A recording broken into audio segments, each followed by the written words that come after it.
ആരാ? മനസ്സിലായില്ല. കൊതുകിന് മരുന്നടിക്കാൻ വന്നതാണോ? ഓ, ഹാംനെറ്റ് ബിൽഡേഴ്സ് എന്നായിരിക്കും. രൂപ എവിടെ? ആ രൂപ ബാക്കിയുള്ളത് അടുത്ത മാസം തരാമെന്ന് ഞാൻ മാനേജറോട് പറഞ്ഞതാണല്ലോ. ദേ വേഷം കെട്ടെടുക്കരുത്.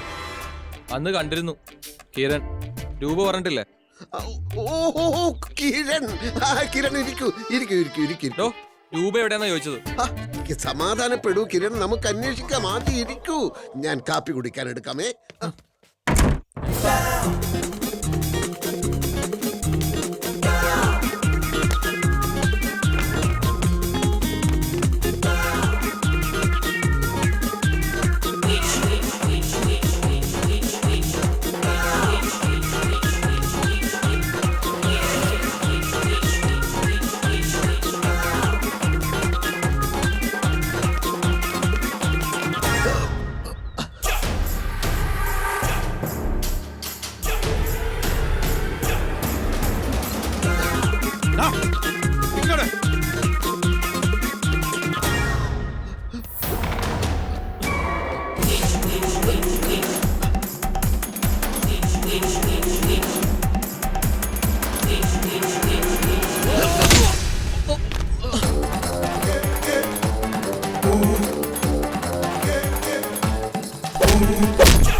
എനിക്ക് വേണ്ടി ബുദ്ധിമുട്ടണ്ടെന്ന് ഞാൻ അശോകൻ സാറിനോട് എത്ര വട്ടം പറഞ്ഞതാ. കേട്ടില്ല. എന്നെ സേവ് ചെയ്യാൻ ശ്രമിക്കരുത്, വിട്ടേക്ക്. അല്ലെങ്കിൽ അവനെല്ലാം നശിപ്പിക്കും. അശോകൻ സാറിന്റെ കുടുംബം അവൻ തകർക്കും. അവന്റെ ദിവസങ്ങൾ എണ്ണപ്പെട്ട് കഴിഞ്ഞു. എന്നുവെച്ചാ വകവരുത്തും ഞാൻ അവനെ. എന്നിട്ട് ജയിലിൽ പോയി കിടക്കുവോ? അപ്പോഴും ഞാൻ പറഞ്ഞതുപോലെ അശോകൻ സാറിന്റെ കുടുംബം തകരുകയല്ലേ ഉള്ളൂ. ഒന്നും വേണ്ട അശോകൻ സാർ. മുൻകൂട്ടി തീരുമാനിക്കപ്പെട്ട കാര്യങ്ങളെ ഓരോരുത്തരുടെയും ജീവിതത്തിൽ സംഭവിക്കുന്നുള്ളൂ. ചെന്നൈയിലും ബാംഗ്ലൂരും പോകണ്ട, 10 ലക്ഷം രൂപയും കൊടുക്കണ്ട. ഞാൻ അവന്റെ ഭാര്യയായിരുന്ന മതി. എന്ത്? അവന്റെ ഭാര്യയാവാനോ? ആ ചണ്ടാല ഭിക്ഷുകന്റെ ഭാര്യയാവാനോ? സമ്മതിക്കില്ല ഞാൻ. രൂപ ഹോസ്റ്റലിലേക്ക് പോയിക്കോളൂ. ബാക്കി എന്ത് വേണമെന്ന് ഞാൻ തീരുമാനിക്കും.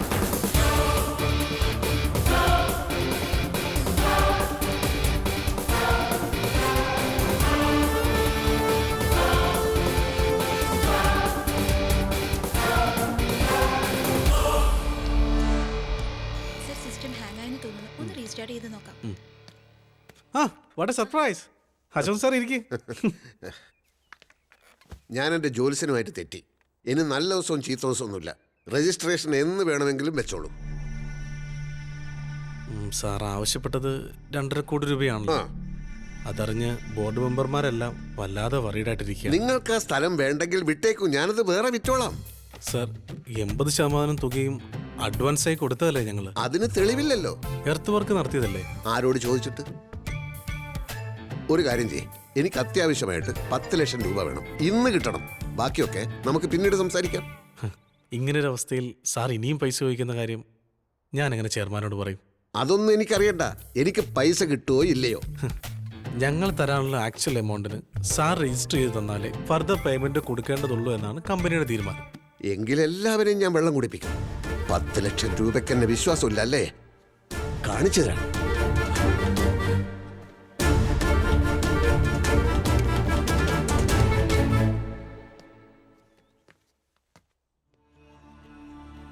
ഓനച്ചനൊന്നും പറഞ്ഞില്ല. ജൈവ കൃഷി ആയതുകൊണ്ടും പലേക്കർജിയുടെ കൃഷിരീതി ഫോളോ ചെയ്യാൻ തീരുമാനിച്ചതുകൊണ്ടും തനിക്ക് ഞാൻ ഈ 10 ലക്ഷം തരേണ്ടതാണ്. പക്ഷേ ഓനച്ചൻ എന്നെ വിശ്വാസമില്ലേ? കൃഷി ചെയ്യാനുള്ള സ്ഥലത്തിന് അഡ്വാൻസ് കൊടുക്കാനാണല്ലോ ഈ കാശ്. അഡ്വാൻസ് കൊടുത്ത് സ്ഥലം വാങ്ങി നിലമൊരുക്കി വിത്തിട്ട് അത് വളർന്ന് വിളവെടുത്ത് ലാഭം ഉണ്ടാക്കി എപ്പത്താൻ ഈ കാശ് തിരിച്ചു തരും? സ്ഥലം എന്റെ പേരിലായാൽ ഉടൻ ബാങ്കിൽ നിന്ന് ലോൺ എടുക്കാലോ.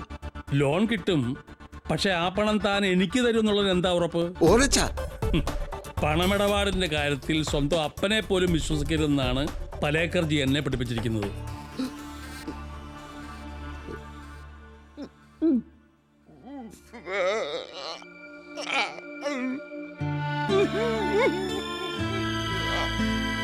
ഹേയ്,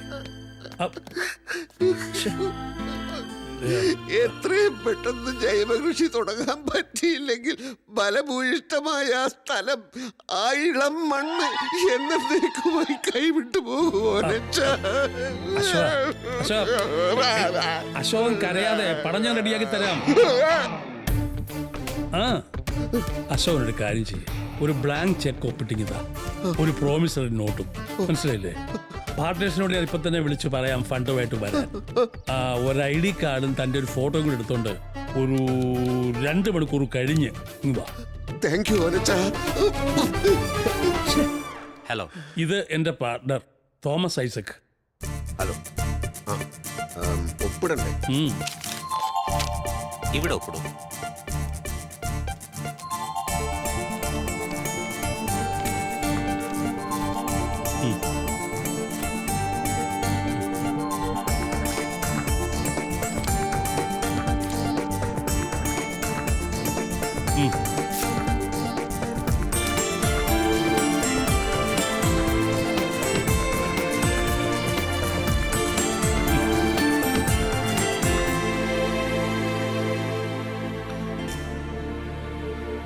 കുറച്ച് ദിവസത്തെ പരിചയം മാത്രമുള്ള എനിക്ക് വേണ്ടി സാർ ഇത്രയും വലിയൊരു കാര്യം ചെയ്യുമെന്ന് വിശ്വസിക്കാൻ കഴിയുന്നില്ല എനിക്ക്. കാലപ്പഴക്കമല്ല ബന്ധത്തിന്റെ ആഴം നിശ്ചയിക്കുന്നത്. ആദ്യം കണ്ടപ്പോൾ തന്നെ എനിക്ക് തോന്നിയത് ഒരു പൂർവ്വജന്മ ബന്ധമാണ്. അത് ഭാര്യയായിരുന്നോ കാമുകയായിരുന്നോ എന്ന് മാത്രമേ തിരിച്ചറിയാതെ ഉള്ളൂ.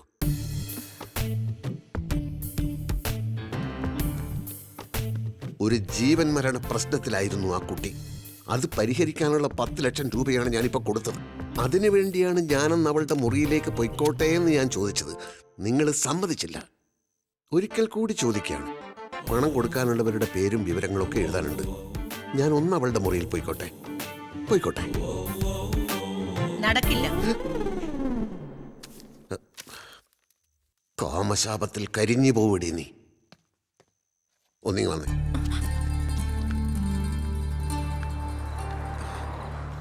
രൂപയ്ക്ക് സന്തോഷായില്ലേ? ടെൻഷനൊക്കെ മാറിയില്ലേ? ഇനിയൊന്ന് റിലാക്സ് ചെയ്യണ്ടേ?